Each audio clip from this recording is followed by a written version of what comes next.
या शहराच्या कुठल्या तरी एका कोपऱ्यात शहराचा प्रमुख राजेश याला बंधक बनवून ठेवण्यात आले आहे।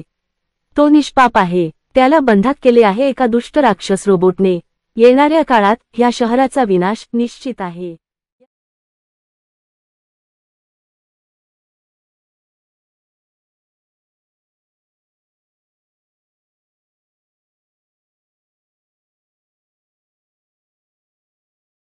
राजेशचा परममित्र नारायण याला ही बातमी कळताच त्याचे मन जरासे अस्थिर झाले, पण त्याने स्वतःला सावरले आणि तो त्याच्या मित्राला बंधनातून मुक्त करण्यासाठी तयार झाला। नारायण निडर आहे कारण तो हिंदू रिव्हेंजर्स यांच्या टीमचा एक मुख्य सदस्य आहे। तो त्या राक्षस रोबोटच्या मुख्यालयात येऊन पोहोचला।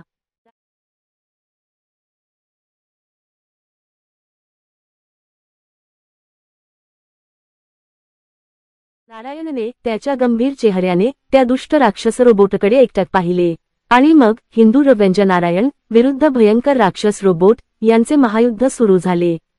सगळीकडे मोठमोठे स्फोट होत होते, भीषण युद्ध सुरू होते। रोबोटने नारायणवर मोठमोठे वार केले, पण नारायणाने चपळाईने ते सर्व वार चुकवले। मोठमोठे स्फोट सुद्धा त्याचं काहीच बिघडवू शकले नाहीत। मग नारायणने स्वतःच्या बंदुका हातात घेऊन त्या रोबोटवर आक्रमण केले।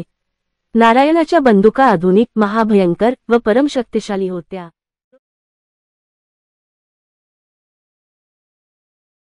शेवटी जे व्हायचं तेच झालं। नारायण जिंकला, रोबोट हरला। दुष्ट राक्षसांनी बनवलेला हा दुष्ट राक्षस रोबोट जळून नष्ट झाला, त्याचा सर्वनाश झाला। तर अशा प्रकारे हिंदू रिव्हेंजर्स यांच्या नारायणमुळे हे शहर दुष्ट राक्षस रोबोटच्या जाचातून मुक्त झाले। दोन्ही मित्र पुन्हा एकत्र आले, दोघांची मैत्री अतूट आहे।